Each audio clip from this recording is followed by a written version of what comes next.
காலை எழுந்திருந்து கரிய குருவிக் கணங்கள் மாலின் வரவு சொல்லி மருள் பாடுதல் மெய்மை கொலோ சோலைமலைப் பெருமாள் துவாரபதி எம்பெருமாள் ஆலிநிலைப் பெருமாள் அவன் வார்த்தை உரைக்கின்றதே என்று ஆண்டாள் நாச்சியார் திருமொழியில் சாதிக்கின்றாள். மானிடர்கட்கும் முன்பாகவே காலையில் துயில் நீத்து எழுந்திருக்கும் குருவி கூட்டமெல்லாம் ஆலமரத்தின் நிலையில் ஒரு பாலகனாய் பள்ளி கொண்ட இந்த துவாரகை எம்பெருமானின் பெயரை கூவிக்கொண்டு திரிகிறதே என்று ஸ்ரீ ஆண்டாளால் மங்களாசாசனம் செய்யப்பட்ட இத்தலம் இன்றைய குஜராத் மாநிலத்தின் சௌராஷ்டிர கடலோரம் அமைந்துள்ள ஓகா துறைமுகத்திற்கு அருகில் ஓடக்கூடிய கபிலா என்னும் புண்ணிய நதிக்கரையில் அமைந்துள்ளது. முக்தி தரும் 7 ஸ்தலங்களுள் இதுவும் ஒன்று. கேட்டதும் கொடுப்பவனான கிருஷ்ணன் தன்னை நாடி வரும் பக்தர்களுக்கு இங்கு இருந்து கொண்டு மோட்சம் கொடுப்பதால் மோட்சத்திற்கு துவாரமாக இந்த ஸ்தலம் கருதப்படுகிறது. இதனால் துவாரகை என்று பெயர் வந்தது என்பார்கள். ஜராசந்தன் என்னும் அரக்கன் மக்களுக்கு பல துன்பங்கள் விளைவித்து வந்த வேளையில் அவனால் மக்கள் துன்பமடையாதவாறு ஒரு நகரத்தை நிர்மாணிக்க வேண்டுமென கடலுக்குள் துவாரகா நகரத்தை சிருஷ்டிக்க கிருஷ்ணன் விஸ்வகர்மாவை அழைக்க அவனால் வடிவமைக்கப்பட்டதே துவாரகாபுரி. இதனால் மிக்க சந்தோஷமடைந்த சமுத்திரராஜன் இந்நகரை காத்து வந்ததாகவும் ஐதீகம். இந்த துவாரகாபுரி கடல் கோள்களால் விழுங்கப்பட்டு விட்டது. கடந்த 5000 ஆண்டுகளாக அவ்வப்போது ஏற்பட்ட கடல் சீற்றத்தாலும் பிற இன்னல்களாலும் இத்தலம் பாதிக்கப்பட்ட பொழுதெல்லாம் மீண்டும் மீண்டும் புதுப்பிக்கப்பட்டுள்ளது.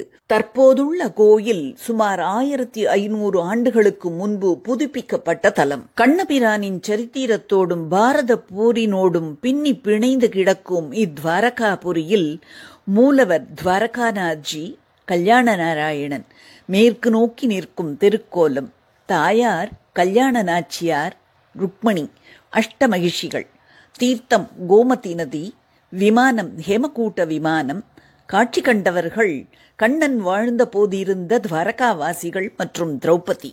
இந்த கோயில் மிகப்பெரிய அரண்மனை போன்று அமைந்துள்ளது. இங்கு கண்ணனுடைய அஷ்டமகிஷிக்கும் அண்ணன் பலராமனுக்கும் குரு துர்வாசருக்கும் தனித்தனியே சன்னதிகள் உண்டு.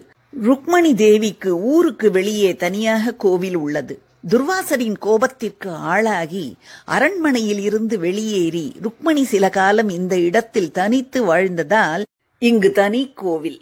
பட்டமகிஷி அல்லவா, ஊருக்கு வெளியே தனி கோவிலில் வீற்றிருந்தாலும் ராஜகளை ஜொலிக்க வீற்றிருக்கிறாள். ருக்மணி தேவியின் சன்னதியில்தான் ஸ்ரீ கிருஷ்ண பகவான் ருக்மணி தேவியை திருமணம் செய்து கொண்டதாக ஐதீகம். ஒரு நாள் ராதை துவாரகைக்கு வந்தாள். ருக்மணி வரவேற்று பாலும் தேனும் கொடுத்தாளாம். இருவரும் மிக்க அன்போடு பேசிக் கொண்டிருந்தார்கள். அன்று இரவு கண்ணன் படுக்கை அறைக்கு வந்ததும் ருக்மணி கண்ணனுக்கு பாத பூஜை செய்தாள். கண்ணனின் பாதங்களில் சிறு கொப்பளங்கள் உண்டாகி இருந்தன. இதை கண்டு திடுக்கிட்ட ருக்மணி, பெருமானே, இந்த கொப்புளங்கள் எப்படி வந்தன என்று கேட்டாள். ருக்மணி, நீ இன்று ராதைக்கு பால் கொடுத்தாய் அல்லவா, அது சூடாக இருந்தது. அதை அவள் பருகிய பொழுது எப்பொழுதும் அவள் தனது இதய கமலங்களில் வைத்திருக்கும் எனது பாதங்களில் சூடுபட்டு இந்த கொப்பளங்கள் வந்துவிட்டது. அடடா, பால் சூடாக இருந்தது என்று ராதை கூறவில்லையே என்றாள் ருக்மணி.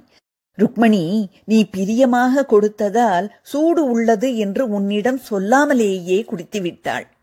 ஆஹா, உன் பாதங்கள் கோமளமானவை, அதைவிட கோமளமானதென்றோ ராதையின் இதயம் என்றாள் ருக்மணி. பக்த மீரா அன்ன ஆகாரமின்றி கொளுத்தும் வெயிலில் பாலைவனத்தில் நடந்து வந்து கண்ணனை ஆரத் தழுவி அவனோடு இரண்டர கலந்தது இந்த தலத்தில்தான். இவளின் கானம் தூணுக்கு தூண் எதிரொலித்து கண்ணனை புலகாங்கிதம் அடையச் செய்ததும் இங்குதான். மீராவிற்கு மேவார் நகரில் விஷம் தர ஏற்பாடு செய்யப்பட்டதும் இச்சன்னதியின் கதவுகள் தாமாக மூடிக்கொண்டன. மேவாரில் இருந்து பித்து பிடித்தவள் போல் ஓடி வந்த மீரா, எங்கே துவாரகை, எங்கே என் நாதன் என்று கூவிக்கொண்டே இச்சன்னதியின் வாசலை அடைந்தவுடன் கோவில் கதவுகள் தானாக திறந்தனவாம். இங்கே கண்ணனுக்கு உணவும் உடையும் ஓயாமல் கொடுத்து கொண்டே இருக்கிறார்கள்.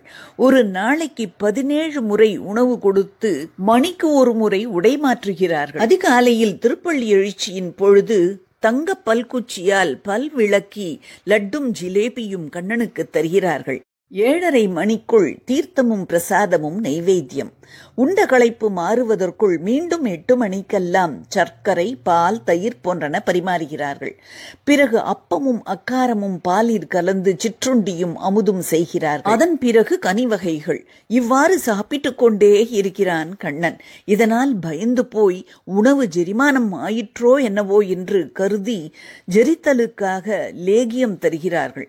இதன் பின் கண்ணன் சயனம் கொள்கிறான். ஒரு அரண்மனை எவ்வாறு கலகலப்பாக இருக்குமோ அதேபோல் இங்கு யாத்ரிகர்கள் பாடிக்கொண்டும் ஆடிக்கொண்டும் கூட்டம் கூட்டமாக வருவதால் எந்நேரமும் கலகலப்பு களை கட்டி கொண்டிருக்கிறது. இங்கு பெண்கள் கூட்டங்களையும் அவர்களின் உடைகளையும் பார்க்கும் பொழுது ஆயர்பாடி கோபிகைகளின் நினைவே நமக்கு வரும். கண்ணன் இருக்கிறான், கோபியர்கள் இருக்கிறார்கள். ஆனிரைகள் மட்டும் எங்கே சென்றுவிடும்? இங்கே ஊருக்குள் தெரியும் ஆனிரைகளை மக்கள் கண்ணனின் ஆனிரைகளாகவே தொட்டு மகிழ்வார். அவைகட்கும் பூச்சூட்டி மகிழ்வதும் அவைகள் பொலிவு தோன்ற இருமாந்து நின்று செம்மாந்து திரிவதும் சிந்தனையை தூண்டுவது மட்டுமன்றி காண கிடைக்காத ஒரு தெய்வீகம் கலந்த காட்சி. இங்கு கடலுக்குள் தற்பொழுதும் ஒரு துவாரகை உள்ளது. இது ஒரு தீவு. எனவே இதனை தீவு துவாரகை என்பார்கள். இங்குள்ள மக்கள் இதனை பேட் துவாரகா என்றும் அழைக்கின்றனர். துவாரகா நாட்ஜி சன்னதியில் இருந்து ஓகா துறைமுகம் வரை பேருந்தில் சென்று அங்கிருந்து விசை படகு மூலம் இத்தலத்தை அடையலாம். இங்கு மூலவர் சங்கு சக்கரங்களுடன் காட்சி தருகிறார். இவருக்கும் துவாரகா நாட்ஜி என்றே பெயர். இதை கிருஷ்ணனின் திருமாளிகையாகவும் சொல்கின்றனர். இங்கு கண்ணனுக்கு தினந்தோறும் குழந்தை போலவும் பிறகு ராஜா போலவும் அலங்காரங்கள். இங்கு பெருமாளின் திருமார்பில் லக்ஷ்மி சேவை சாதிக்கிறாள். இங்கு ருக்மணி தேவிதான் உற்சவர். இங்குள்ள தீர்த்தம் சங்க தீர்த்தம். பேட் துவாரகையை சேவித்துவிட்டு விராவல் என்னும் ரயில் நிலையத்தில் இறங்கினால் பிரசித்தி பெற்ற சோமநாதர் ஆலயம் செல்லலாம். இதற்கு அருகாமையில் அமைந்துள்ள பாலகா என்னும் இடத்தில் கிருஷ்ணருக்கு ஒரு ஆலயம் உள்ளது.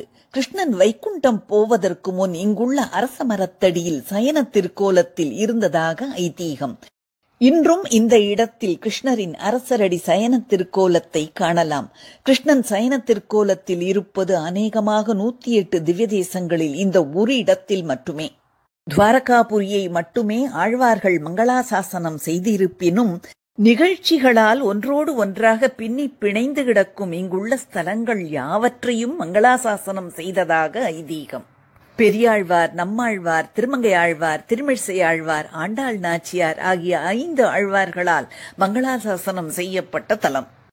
குஜராத்தின் தலைநகரமான ஆமதாபாத்தில் இருந்து வீராம்காம் வழியாக ஒகா செல்லும் ரயிலில் ஏறி இத்தலத்தை அடையலாம். இந்த பாதையில் துவாரகா ஒரு ரயில் நிலையம்.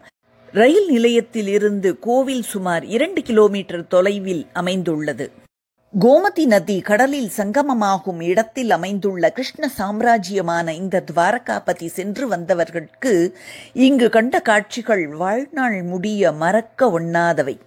To watch more videos, please press the subscribe button and the bell icon.